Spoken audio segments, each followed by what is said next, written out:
Bananga sinasasula URA.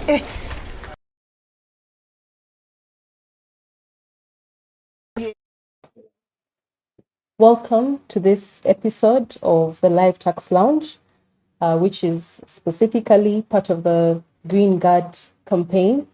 My name is Josephine Kabiesiza and I'll be hosting. And would like to first of all start by apologizing for the delayed start. But we hope that nonetheless you'll join us and that this will be enlightening. And so I guess we'll get straight into it and introduce the topic, which is Eco-Innovators, transforming trash into treasure. So a bit about the Green Guard campaign.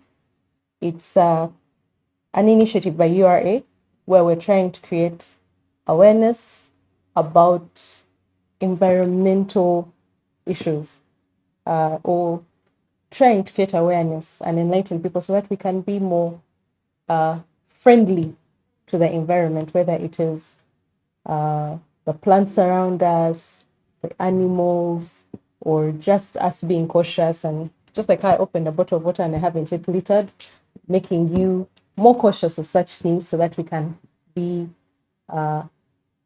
combat all these challenges that we see with climate change and all that, so that we can have a better future, right? So let me ask our guests today to introduce themselves, and we'll start with the lady first. Hello and good afternoon. My name is Nasula Mirende. I'm a director and the company called Technology for Tomorrow Limited. Nice to have you here. And then? Yes, Dan Patrick Wadanya is my name. I'm the supervisor for occupational health, safety and environment in URA. Yes, the subject for today is part of our core mandate, and it is something we are very passionate about. So we are happy to be here on behalf of the rest of the team in administration. Yes, to shed more light on the subject of environment. Thank you. Thank you so much. And so, yeah, I think we'll get straight to it. And I don't know if the cameras have shown the nice setup we have there. Just in front of Nasuna. I am very curious, but I'll just start by asking you to tell us more about yourself, first of all, before we get into deeper into the topic. And yeah. Okay. Like I said, my name is Nasuna Mirende. I'm an engineer by profession, civil engineer. But on the other side, by not changing the world in engineering, the other side of science is creating things that are going to help people. So Technology for Tomorrow Limited was created in 2008, and the purpose of the company was really to innovate appropriate technologies that are going to help improve the livelihoods of people. So we innovate things concerning income generating activities. We do low-cost housing, issues on clean water, issues of waste management, and then the purpose really why I'm here is also we created sanitary pads called marker pads, and that's all about in a bid to help on menstrual hygiene management.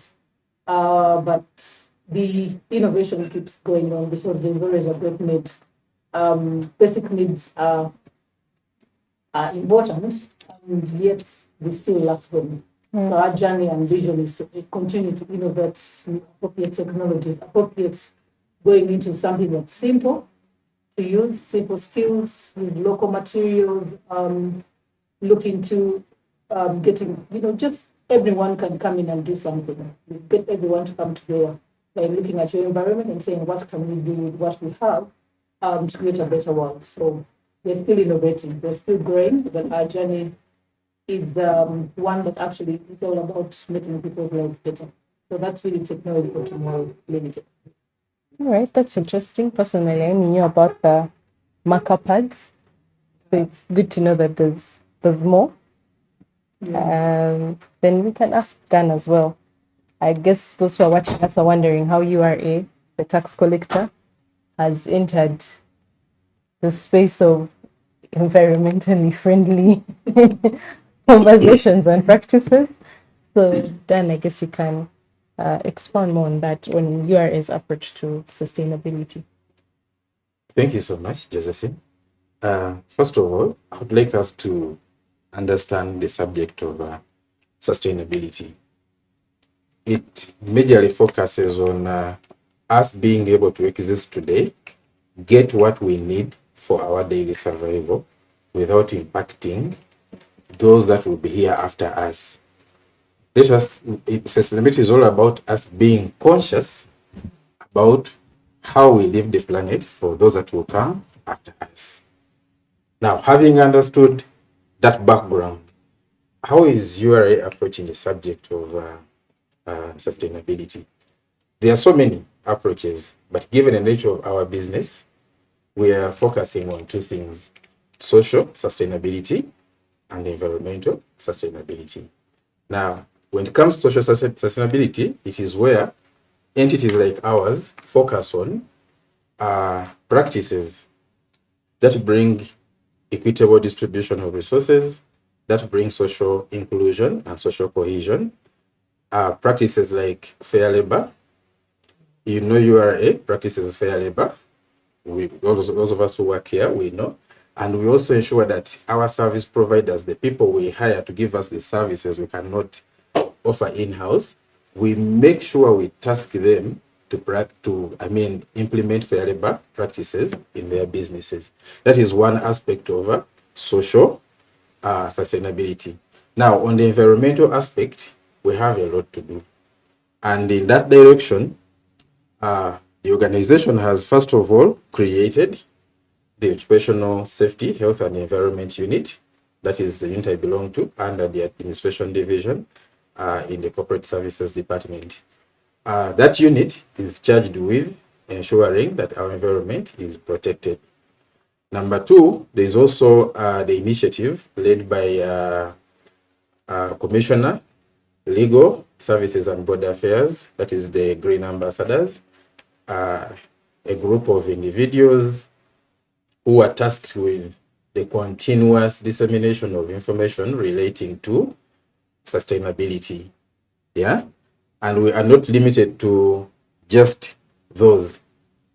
We are working out in many other spheres, partnering with service providers and other partners in the business to keep going.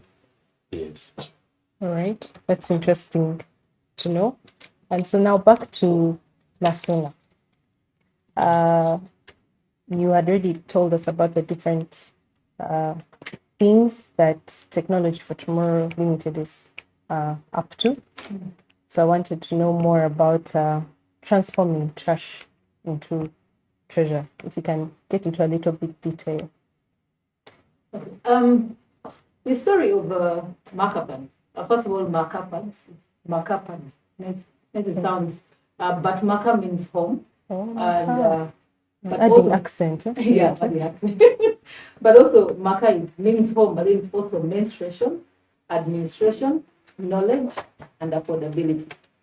Interesting. Again, menstruation. So that's really the journey: menstruation, administration, knowledge, and affordability. So the journey of Markup started with a challenge. The late Dr. Musazi, engineer Dr. Musazi, was a great innovator, electrical engineer, by the way. And a lady asked, there was a time when the story about a girl child not going to school was such a big thing. And he was asked that you innovate so many great things. How about you innovate a sanitary pad? Because there are sanitary pads, but they are too expensive. So this lecturer, a lady lecturer, throws a sanitary pad at him and says, "You're so good at innovating. Now you innovate a pad." And being who he is, so said he loved the challenge. So the journey of Markup started there. The challenge is there, the need is there, the girl child really needs sanitary pads. And how do we make them affordable? And he was told, you have to use what you have in your hand. God said, what do you have in your hand? And you shall take it and bless it and multiply it.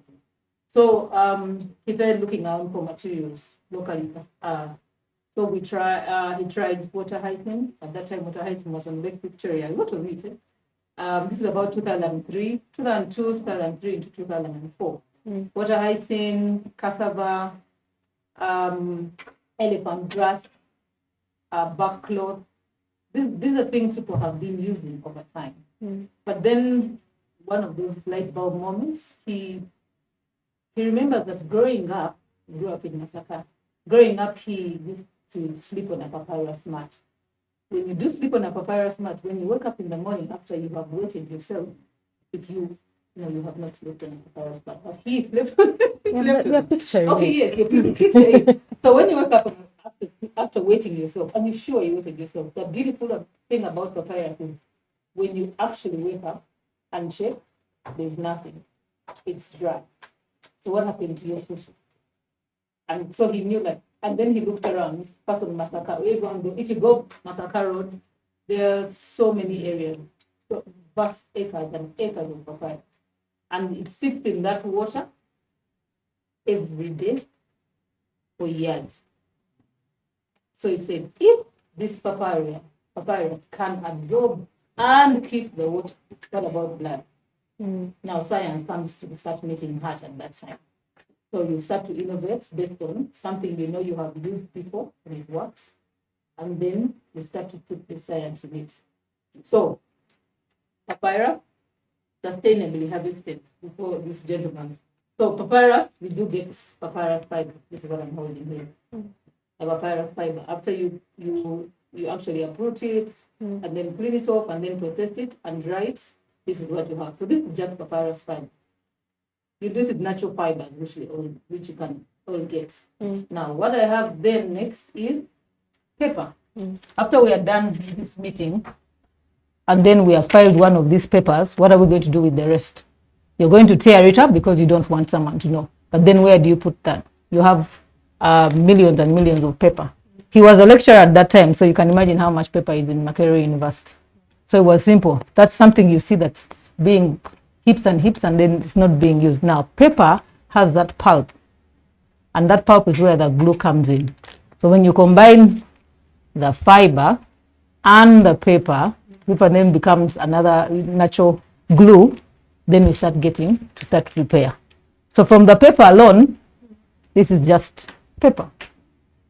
Paper, but that has been wetted. If I wet this paper in water, now it's again local materials that this wet it, I'll get this and dry it. So this is like a sheet of paper, like I've created a whole new paper. Now when I mix paper and papyrus, I get this. Now this is the absorbent. The papyrus, remember I said the papyrus is in the wetlands, absorbing water and keeping it and retaining it. Now I have gotten the natural glue, and then when I mix those two, I get this. So now I've mixed science with something that I already have in ground. So this is the absorbent.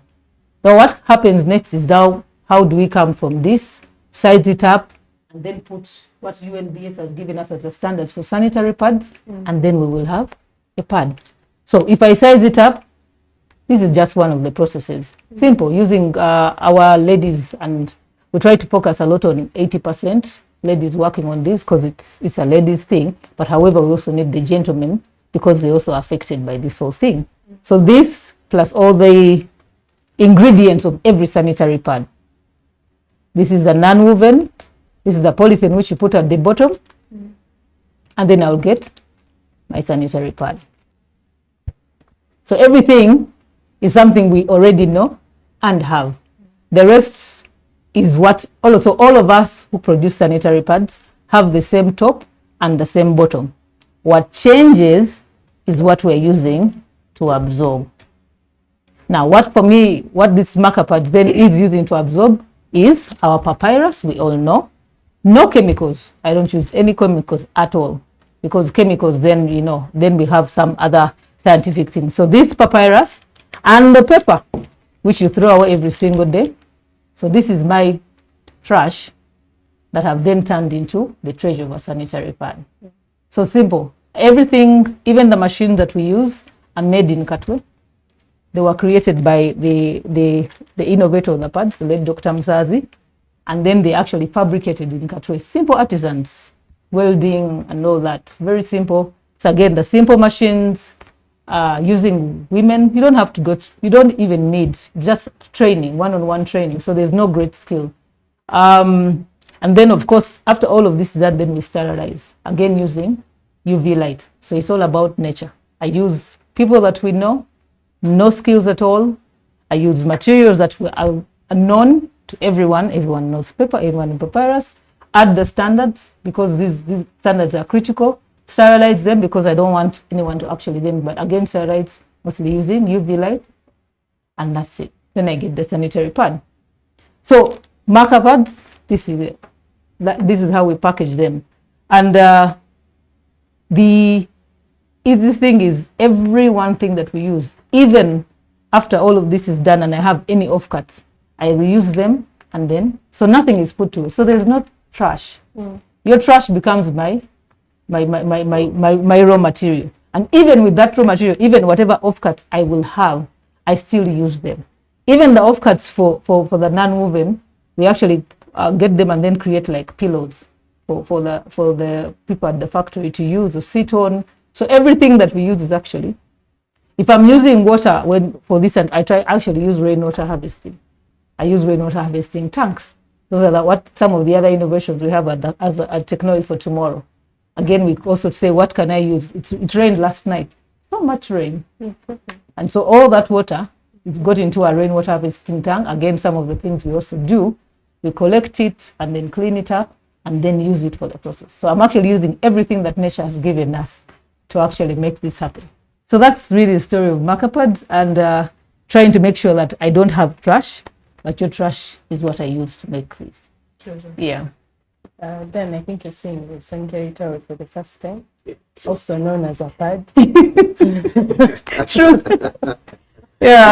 I'm seeing a marker pad for the first time. Yeah. That's so touchy. I'm going to make him do an experiment, see if it works. Yeah. Okay. Yeah, so that's very interesting. Just, I like already that there are 10 in there. Some other products on the market. The question is there, has been why 10? Averagely, young girl, we start to menstruate, and we used to 3 days, 4 days, and then the other days you're lingering. So mostly we're looking at, if it's 3 days and I use about 3 pads a day. This is because of the absorbent, and it's I can wear this for 6 to 8 hours because of the strong absorbent. It will keep absorbing and retain it. Now, because of that, I can actually wear 3 pads a day. So 3 pads day one. Day one is not even that bad. So second day is always the hard one. So you do your 3. So like if I have 3 pads every single day, then I am on the 3rd day. Then the 4th day, I still can. So the idea is that, can I actually use 1 packet to take me through my periods? And this is, yes, it is actually possible because of that. Maybe just to note, they are actually disposable sanitary pads. I just wanted to make that clear. Okay. Yeah. And biodegradable.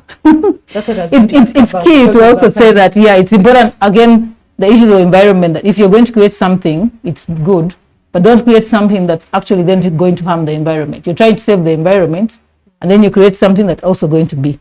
The issue about disposing is because of the papyrus and paper, which is the biggest thing, then these are going to rot again. These also, because this is paper mostly, when we're in school, or don't say school, but other schools, not mine, no, of course. But the idea that even when you put this, most people like throwing these things in a pit, not good, but it's a habit. Because it's paper, it's just, when it absorbs that water, it doesn't start to build up. If you've seen our other products or something, when the moment they have more water in them, they keep swelling, they keep bulging, and then that gets then hard to work with, and also hard to decompose, or impossible to decompose completely. So the idea was, yes, he was thrown. I told you the story started with, I've thrown a pad at you, create something from. Now, because of using these materials, it becomes affordable. But then again, after I'm done using it, I should be able to dispose it and not kill the environment from which you picked the materials from. So the idea of biodegradable then was also important. So that's Makapad, really. Wow, I feel like we can end here. But then we don't want Dan to feel bad. No, Yeah, but may I had a question for Madame Mirembe. Speaking as a salon, are you going to give us diapers as well? Yes, we started the journey of diapers also. We have created them. We have already created them because, again, we're still using the same absorbent. It's just now the matter of how do you shape it up and get all these, the right, the other components, right, especially from using standards. It's important that you actually meet the same, but the absorbent is the same. So we actually have created the diapers also. Great. Like I said, this journey has just begun. You can never stop innovating. There's always going to be more. yeah, I think that's why it's called it technology for tomorrow. Yeah. The fact that you keep up yeah. new things. I just wanted to ask also about the average price of maca pads on the market. Okay, so this packet is 10 and it's 2,500 shillings. 2,500. But we also have noticed that even 2,500 shillings can really be hard. So, because also just our target area is the rural areas. Because in Kampala, and now that Salong is here, you can tell me that if he was asked to go to the supermarket today and asked to pick pads, he'll probably have to call home and say, which type do you want? There are over 30 brands in Kampala. If you go outside Kampala, you'll probably find one or two brands or none at all. So our target is we need to get to those rural areas where there's a great need. So it's 2,500, but even that has become, it can really be hard to get 2,500. So we actually also have a packet of 3 for 1,000 shillings. 1,000, why? 1,000 is like the unit rate, eh? Yeah. Akasa. Everyone knows Akasa, you can go with it and go anywhere with it. And that's easier for someone to have Lukumi in a day. But also, again, the issue of 3 pads means I can have pads for today. Then you can go home and you can actually find that daddy or mommy has made another 1,000 for tomorrow. So that's the idea, again, making it affordable. So we also have a packet of 3 for 1,000 shillings. So you really cannot fail to have sanitary pads. Right, that's very, very interesting. So back to Dan. Yes. You've seen maca pads. Anyway. Yeah, I'm excited about the diapers. The diapers, yeah. All right, so tell us about the key milestones that URA has achieved in promoting environmental conservation and responsible resource management. Thank you. So far this year, we initiated the process to start sorting our waste. That actually leads us to supporting Madame Mirembe's business, because we produce paper. Much as, yes, we have automation, a lot of our processes are online, we still produce a fair amount of paper. But the paper goes in the same dustbin with the leftover food at the moment, and all that goes into the dumping ground as garbage. So this year, through administration, the support of our head of department, we are moving to initiate garbage sorting at source. So very soon you'll have in your office a dustbin that is separated, where you're going to have one part biodegradable, the other part non-biodegradable. That is for the start. And also for headquarters. For other locations, you will most likely have more than one bin, because the kind of waste generated there is significant, where you may have glass, you may have wood, you may have, but here, majorly it is paper, plastic, food. So whatever is degradable on one side, whatever is non-biodegradable on the other side. But for reasons of making it possible for recycling, we will say paper and plastic together, so that we don't wet the paper and make it unusable for Mirembe. Yeah, so we'll put plastic, paper, one end, then food and everything else on one end. Now that leads us to engagements with our service providers. The person that is cleaning the office should know even when I'm collecting this garbage, I don't now put what is here and what is here into the same bag and take to them. The two of them should go to separate bags, and they will be color coded. Even the person that collects from our collection center to take to wherever, when they come to pick this garbage, they should be able to pick the paper and plastic separately from the rest of the waste. That's an initiative that was drafted this year, and we are working in the background to try and bring it to maturity.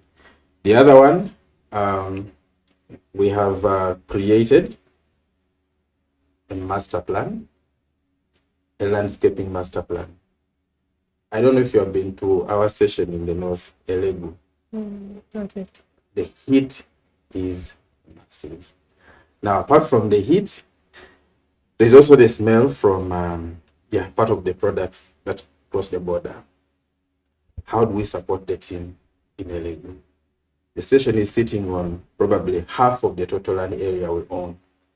We are saying, let us plant the rest of the land area with enough trees. Now, the trees will give us a cooling effect. The trees will also purify the air, because the internal combustion engine is designed to burn the fuel totally. But for reasons of the type of fuel you're using, the condition of the engine, how old it is, you will have incomplete combustion happening. So you will have a residue of carbon monoxide and carbon dioxide. Now, the trees need the carbon dioxide to feed. And when they feed, they'll give us the oxygen. So the more oxygen we have in the environment, the better for all of us. And also the ability to absorb this carbon dioxide is for the good of everyone. So the landscaping master plan is nearing completion, and resources allowing, we will then start to implement station by station. So when we do that, we will not only be giving ourselves a better environment to live in, but we'll also be protecting the future for those that will come after us. And like I said, when we talk about sorting at source, we are actually promoting the recycling. So far, we are on the journey to recycling. We are on the journey to reducing waste. We are also on the journey to ensuring that where we live, we have enough air and it is good and fresh. I forgot to mention that the trees can also give fruits. Yes, oh yes. I don't know if you have been to Malaba. When you're entering Malaba, there's that fresh feeling you get, because on the right of the driveway to the station, there are gardens. You find people relaxing there, but it's a different feeling when you come through the dust and the heat on the road, because you find trailers there with burning engines are running, there's a lot of heat. As you approach Malaba like this, there's a cool breeze that comes, that welcomes you. Yeah. The target is everywhere a station to be able to welcome you like that. Cool, refreshing. Yes. Right. That's very interesting. Now, back to marker pads, menstruation, administration, knowledge, affordability. Yeah. Let's talk a bit about addressing the menstrual hygiene management challenge. Okay, first of all, there's so much lack of knowledge about menstruation. The first thing I'll tell you, first of all, menstruation is okay. It's a basic thing. It's like going to the toilet for a young girl. Now, menstruation starting averagely at Salongo would think it's 9 years. You have daughter. I have one daughter. One daughter. Now you're the one we are targeting. Yes, I think Salongo needs to know. So the average age is 9 years, but right now we're also facing people starting menstruation at 4 years. So Salongo, I don't know how old your daughter is, but it's time that you start this knowledge. The lack of knowledge is such a thing. So a young girl at 4 years, and I have met these young girls. So this young girl, it's good that started menstruation. My face started menstruating at 4 years, and obviously the lack of knowledge of it it's great. The next thing I always tell people is, if you have not started menstruation, do you think a girl can get pregnant? Things to do with biology and reproductive health. They're like, God, who's anything is possible. So amazingly, yes, a girl can get pregnant before her past period. Why? Because the period comes only because the egg has not met the sperm. Therefore, if the egg has come and she has sex, and the egg is ready, she will get pregnant. And that's why you see a lot of people getting pregnant, young girls getting pregnant before they're of age, and a young boy becoming a father before he's of age. Because the first question is, have you started your periods? And they say, no, so let's go. The other bit about menstruation is the stigma. You start to menstruate. I mean, I still remember, Lord forgive me, but I still remember the girl who got her periods while we were in school, who were 10. And I remember all of us laughing. This is me. Okay, over 20 years ago. Let me just put 20, but they are more.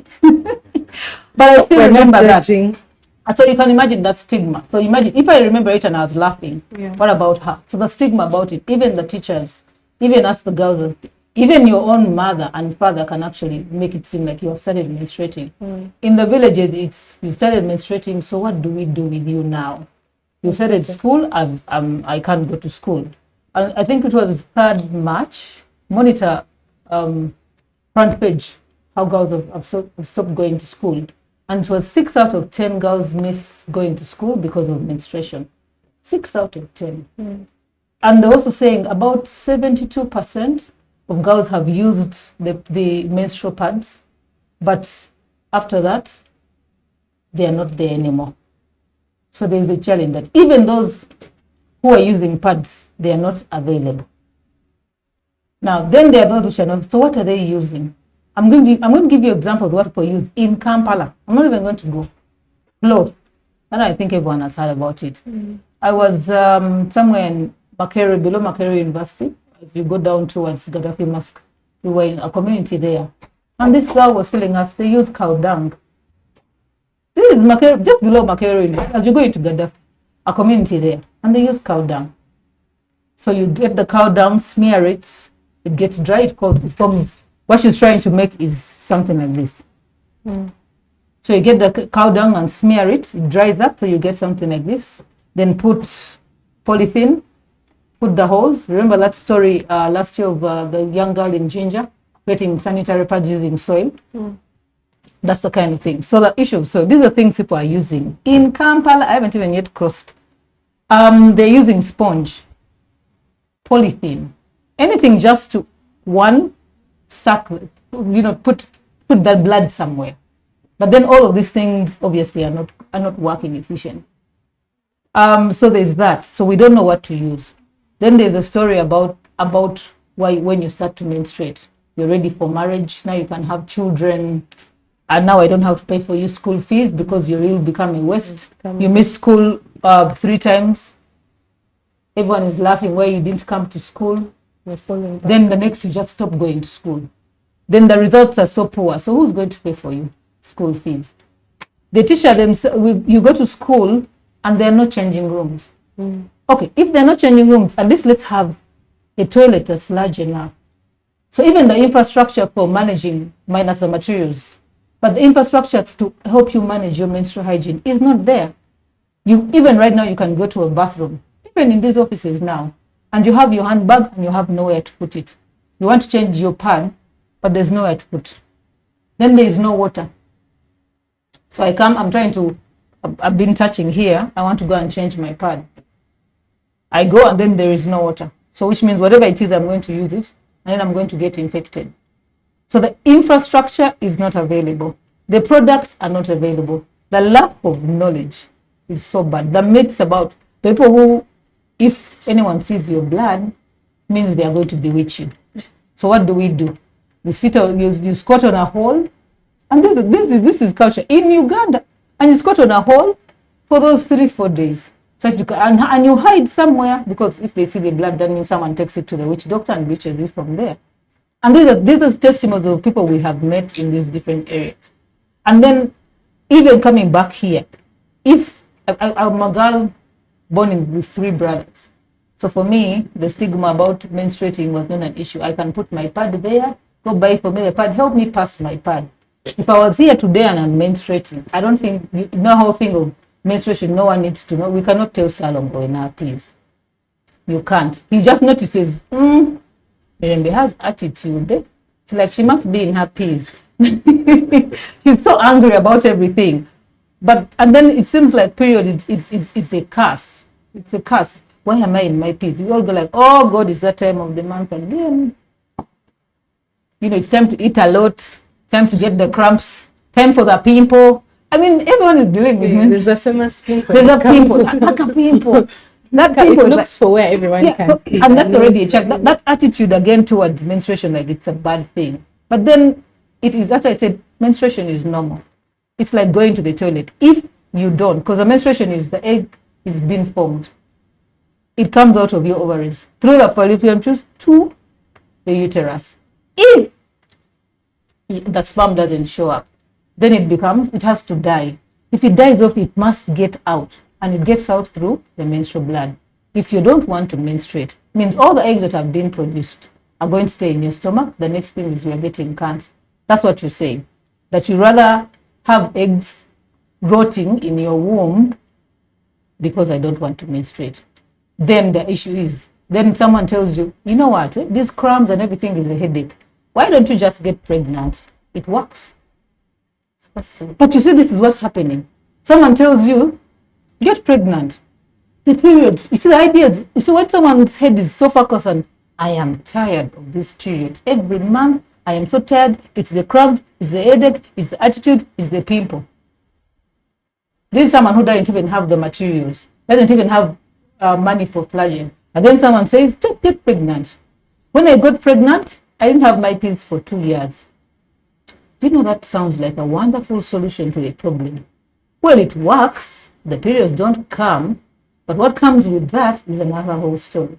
So that the menstrual challenge is much more than just not having the materials. It's also the attitude in which we actually are there.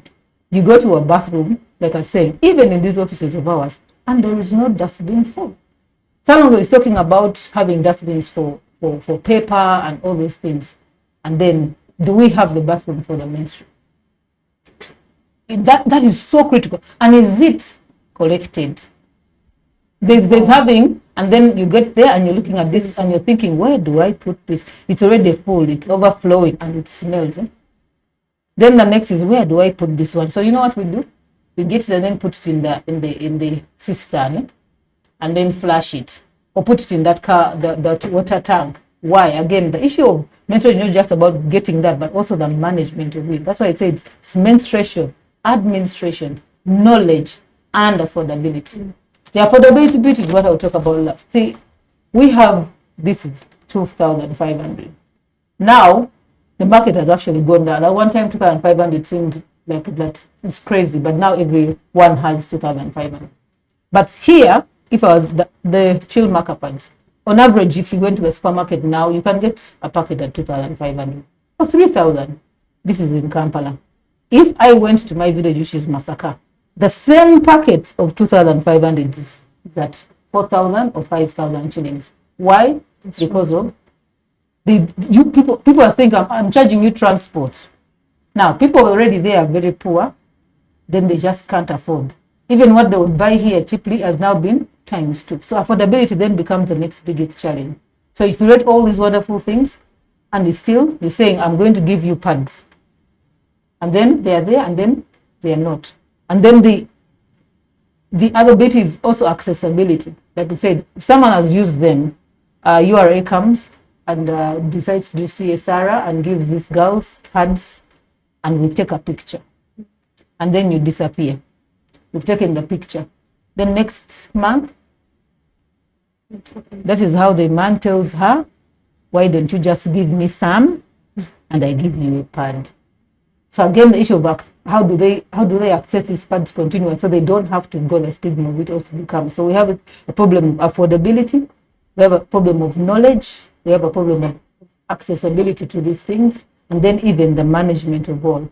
It is nice to use a pad, but also you need to be able to use it right and then also dispose of it right. There's a beautiful thing of using all kinds of materials, but then how do we clean? How do we dispose? So that's our biggest challenge. Okay, so we talked about the challenges. As we ask Dan about his challenges on his side,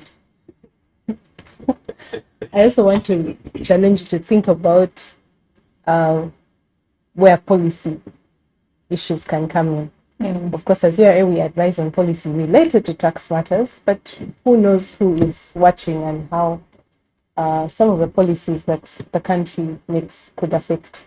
I've been asking you to actually think a bit as Dan tells us about challenges in URA. Thank you, Josephine. Well, Mirembe here has elaborated very well the challenges. And I must admit, ours don't differ much from yours. Yeah. There's a huge knowledge gap, a very big knowledge gap. Now, allow me to combine these two. Besides the huge knowledge gap, there is also the challenge of attitude. We tend to look at things in a simplistic way. But if I try to expound just one aspect of our behavior here, you realize that it actually has a way greater impact than most of us imagine. Now, when I talk about a knowledge gap, what do I mean? We have provided, this building is provided with a garbage chute. That means you do not have to walk down to the dumping ground.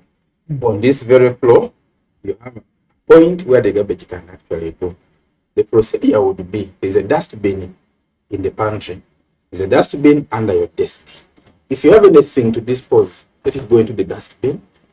Let the person, the rightful person supposed to pick the garbage, pick it from there, sort, put it in the right place, and then now the garbage goes into the chute, wrapped in a bag. I have seen colleagues, you have had your breakfast, so you have some leftover katogo. You go and pull that door and pour the katogo there. Now, you're corroding the system, but you also, it will corrode, it will smell, everything else that is bad. That is one way. The other way, today it rained, and this is very common. At every building in Nakawa, we have a canopy at the entrance. Mirembe is a civil engineer. She knows why they put the canopies. Now, most of us think the canopy is a decoration. No, the canopy is provided for you for two reasons. If they are dropping you and it's raining, you have a point where they can drop you, get out of the car without the rain affecting you. Then whoever is dropping you will drive. But the other is, I have come walking. I have an umbrella, I have a raincoat. I've been stepping in the mud because not everywhere we are coming from is paved. You have a point, there is even a mat. Shake off the mud from your shoes, shake your umbrella dry, shake your raincoat. It won't dry, but at least shake off the water, walk into the building. That's why that canopy is provided there. Walk into the building. Now, this is what I witness even today. Someone will simply come, swipe the card, walk in. As they are waiting for the lift, they shake their umbrella. Then they will shake their shoes. Now you leave the mud there, combined with the water, meaning the person cleaning has to come and clean. That person is drawing water to come and clean. But that is a preventable scenario. Apart from the water, they're also using a detergent. She knows the process of it and how that affects the environment.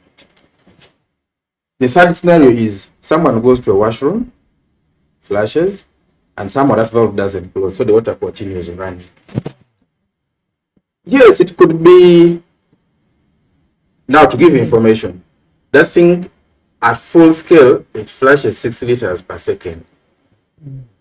If it remains running for even 10 minutes, how many seconds are those in 10 minutes and how much water have you wasted? It may appear small, but you're now putting pressure on national water to actually treat more water and send it here. That means they will put now demand on you, EDCL, give us more power because we need to treat more water. Now EDCL will tell you EGCL or transmission, please, we need more power to come this side. Then the generators will also be like, okay, we need to generate more power. In the end, you'll have a cycle where the resources are actually stretched. If you EGCL cannot give us more power using the normal hydro sources, they'll end up utilizing diesel generators, and that will actually hurt the environment. That's just one scenario of where the knowledge gap actually is hurting us. The second one and final one is we have high initial costs. The sustainability journey is initially very expensive. The bins we are talking about, which are twin bins where you can sort the garbage, are not locally available. We've moved some of these manufacturers, they don't have them. We have to import, and that's a cost, it's a high cost. Apart from that, even setting them up, I mean, like at the one-stop borders, you have to put them outdoors, leave alone the ones you are going to put indoors. They are fairly expensive. So there's an high initial cost. We talked about the landscaping master plan. Yes, the master plan may be here, but what does it cost to implement it? It's a lot of money. It's why we can't even do all stations in 1 year. Might have to do one every year until we have exhausted the 10. So the costs initially are very high. Yeah. All right. Those are all challenges. So briefly, back to we spoke about challenges, but do you have any suggestions or policy changes that could be implemented? If there are any for URA, of course, we'll note those. But if other people who are able to do more can also pick up for watching us, it would also be nice. Thank you. One, I'll start with, because my greatest resource is papyrus. So to NEMA and everyone out there, the policies there are the issue of restoration and conservation and protection of our wetlands. We need to continue to enforce, not just because I need the papyrus, but we all need as a filter. So NEMA, I urge you to continue doing your job, and also the rest of us to actually be able to protect our environment. There's no need for you to buy land in a wetland and then destroy the papyrus and the ecosystem. The other bit is that we need to be conscious also as ourselves. Like you said, let's be conscious about our environment. The issue of KCC has been pushing for the issue of, yes, we had the Chitezi incident, and that's because of so much garbage. We need to sort at source. All of us, right from your home, let's do that. I need that paper. So if you could, and this way even come to your actually change something that's made here. That young girl or woman or man also needs a job. So whatever decision we make in actually going into pushing the boo-boo, this thing of boo-boo, people think it's a joke, but working and knowing that these things are coming from environment makes them sustainable and allows them to actually continue to be in business, but also to continue to impact people. So let's push for the boo-boo agenda and continue pushing for that. And for URAs, some of these materials we import them, and the taxes that have been imposed on importing these other materials, like the non-moving adhesive polythene. These are things that are not about just me, but also about going into a medical thing. We need to look at these things and say the things that are actually going to make a product that's going to make life better and improve the socio-economic well-being. So those are things I would ask that all of us come together. CSR, people cannot afford, but you can. You know, we can have a party and we can say we build for that. Let's make it sustainable. How about we all come together, even as friends, even as OGs, and say, let's get into this school, and every time we'll give them a box. A box is only 100 packets and only 250,000 shillings. A group of you, as you collect in your circle, you can say there's a school where I went to school in my village, and every time we give them a box of pads. What's 250,000 shillings? That's 100 packets of pads. And for all the other people out there, how about we actually start to create? Our factory is in Kawempe. We also have one in Mitiana, and we also want to open one in Wakiso. But how about we work together and actually open these franchises? in different regions, so that these pads are there, they're affordable, they're accessible, people are getting jobs, they're actually taking care. They will not cut the papyrus when they know that papyrus is what is producing the pads that are saving their girls from getting pregnant or, you know, suffering with menstrual hygiene. And let's embrace the menstrual hygiene day. It's celebrated every 28th May of each year.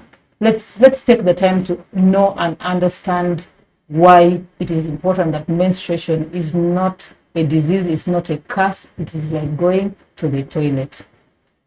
And it's not a woman thing. It's both a man. It's a man and woman thing, because if your girl is not happy, your woman is not happy menstruating, believe me, that home is never going to be happy. So the men out there, I beg that you actually take this thing very seriously and you actually help your young girls, your sisters, your aunties, and everyone to actually make sure we improve menstrual hygiene management. Thank you. Thank you. Thank you so much for that. That's so good. I think when you gave you time to think, you really, really thought, because you touched on everyone or every aspect.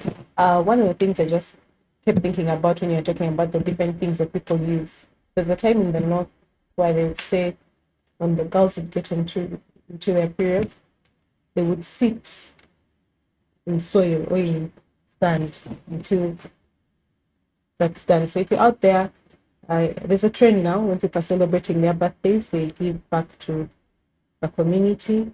I also know that both the Muslims and the Christians are fasting. So if you're looking for something charity to give to, you can think about getting in touch with marker pads and give to the community. I also know another thing, usually as makers, you probably know of some of the community. So if you don't even know where to go, I don't know if it's possible for people to approach you. Yes. I don't know if you can share a contact that our team can run in the screens. Can you give them the packets? Can read it out. My hands. So the website is www.T4T Africa. T then there's number 4 tafrica.co. That's the website. You should be able to then have all the other products we also do. Yes, all the other products. Right. Then we also on Facebook, Instagram. Yeah. So so technology. Just look for technology for tomorrow. Limited. Yes. Okay. Be there. Or just even if you did marker pad, you should be able to. There's also one for just marker pads. Correct. Yeah. So I think we have attempted mine. Giving you platform and hope that some people will do some CSR out there. And so as we prepare to close, then what is the road ahead for UAE's sustainability agenda? Thank you, Josephine. One, and most important, we'll continue to sensitize. That is very critical. It is until we all appreciate what sustainability is all about that all these other initiatives will fall into place. Because we shall put dustbins there, and until people know what it means to sort that garbage, we may not achieve what we want. So, continuous sensitization of all stakeholders, not necessarily the staff, because in many of our stations we have many more than URA staff. We have other agencies and then clients. So we'll continue to sensitize and train. Then people will be able to pick up. Number 2, we will redesign our facilities to incorporate the sustainability needs. If we have a skip at the moment where everything is going, we should consider, and actually we shall implement, separate the skip and say this side is non-biodegradable, this side is biodegradable. So even when we go to dump, that canteen operator, when they got dump garbage, they should be able to actually dump appropriately, not just go and heap everything together. So we'll redesign our facilities to accommodate the agenda. Yesterday, we participated in an engagement organized by the Ministry of Local Government.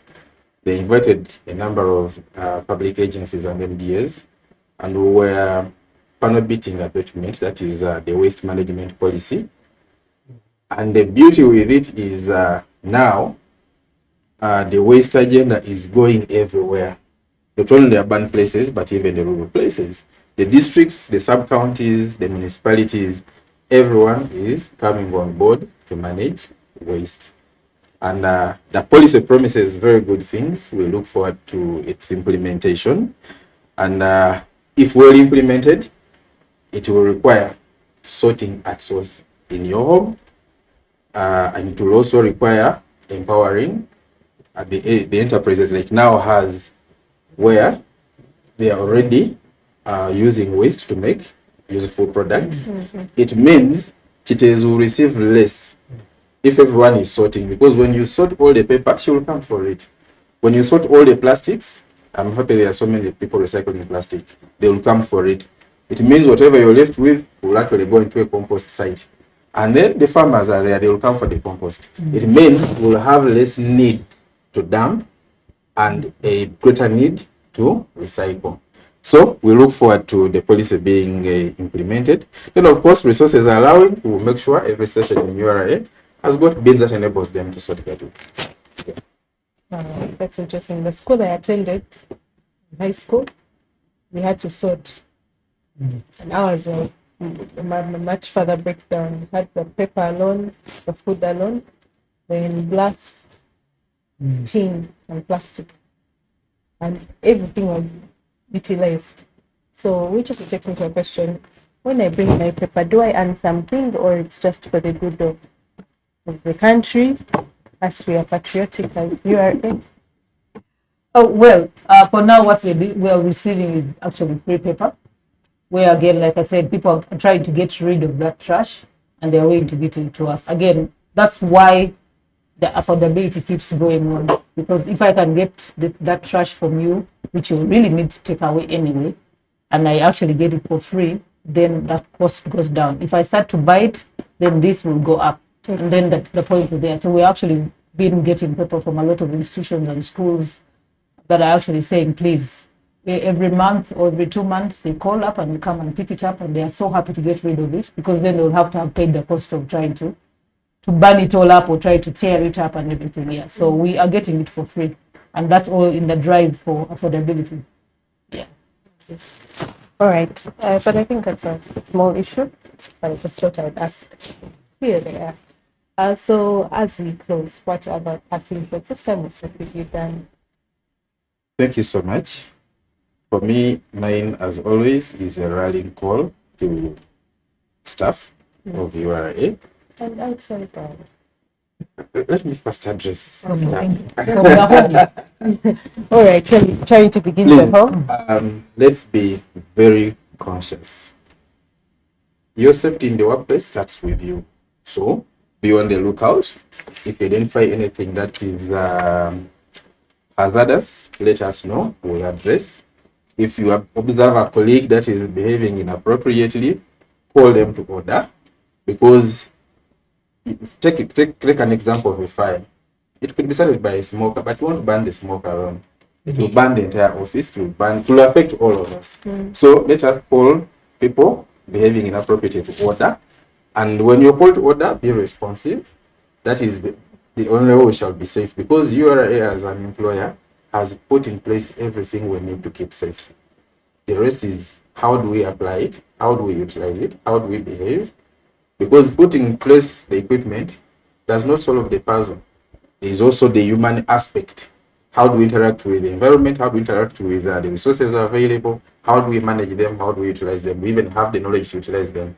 It is critical. So let us be responsive to sensitization and training, but also be active, actually proactive in response.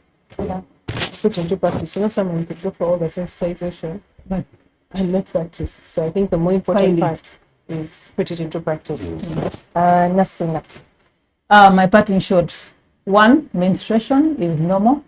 Young girls start to menstruate as early as 9, but now we're going up to 4 years.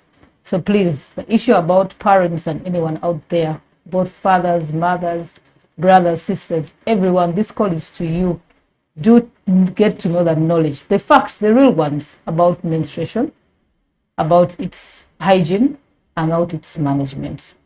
Because that lack of knowledge is what's causing us to be here. And then everyone, it's your responsibility. Save a young girl today, save a young boy today from being a father, and be able to provide, be able to come together and be able to provide for those that are unable to. So let's work together to make sure that people get to know about menstruation, people know about it, know how to use this sanitary pads, dispose of them place that actually manages menstrual hygiene management.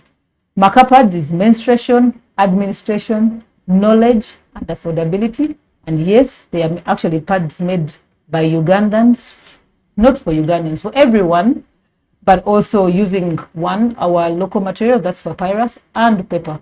So these are things that are made with products that you know about. We do not use chemicals. They are made by 80% women and men using local skills. So do support the Ugandan products and be able to use them and be able to actually take them out there. Our call is to make sure that we get people who are willing to take these pads to the last mile. You can't be able to get there, but you can. Every time you go out on an outreach, pick a box and take it out there and continue taking it there. Let's make sure they're affordable, they're accessible, and they're sustainably there each and every day for these young girls. Thank you very much. Thank you so much. Thank you so much, Nasuna. Thank you so much, Dan, for sharing. I know it might have been interesting for those who are watching the topic Eco Innovators Transforming Trash into Treasure. And also for those who are wondering how URA comes in. But I think you can see it's enlightening.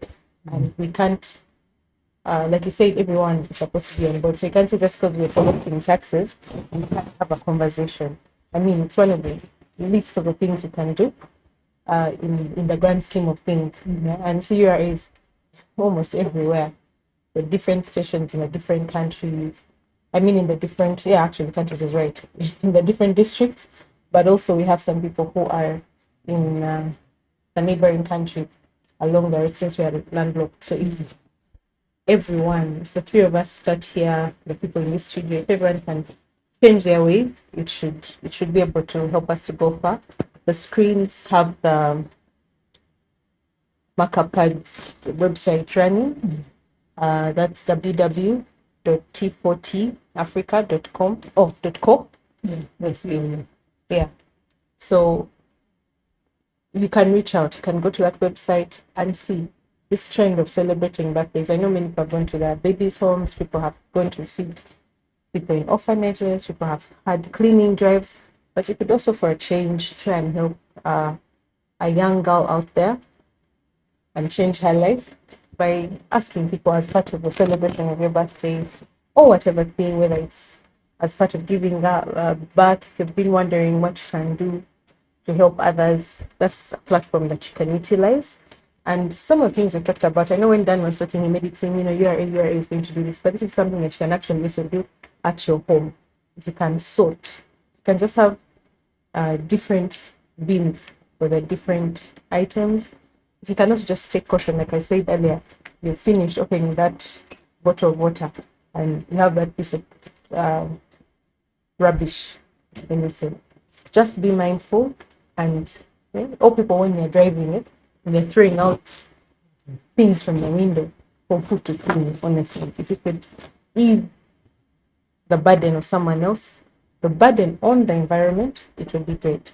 So thank you so much for joining us, and you can keep the comments coming in, and you can also keep watching our other programs on the different platforms, that is X, formerly Twitter, Facebook, LinkedIn, and YouTube. Thank you so much for joining us, and have a blessed day.